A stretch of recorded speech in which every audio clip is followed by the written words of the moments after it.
হচ্ছে offer letter. দেখতে পাচ্ছেন আমার নজরুল ইসলাম ভাইয়ের অফার লেটার। উনি আমাকে ফাইলটা জমা দিয়েছে আপনার 2.5 মাসের মতো হয়েছে, প্রায় 3 মাসের মতো হয়ে গেছে। আমার মাঝখানে কিছুদিন ডিসেম্বরে কিছুদিন বন্ধ ছিল, সে কারণে 3 মাস লেগেছে।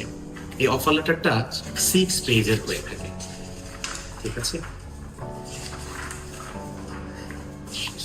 দেখেন অনেকেই হচ্ছে অথেন্টিসিটি প্রমাণ করার জন্য আপনার হচ্ছে এই পেজে অনেক ধরনের স্ট্যাম্প ব্যবহার করে। আপনি মনে রাখবেন, মাথায় রাখবেন, নিউজিল্যান্ড গভর্নমেন্ট কোনো ডকুমেন্টে ফিজিক্যাল স্ট্যাম্প ইউজ করে না। তাদের পুরো ডকুমেন্টগুলো হচ্ছে ভার্চুয়াল।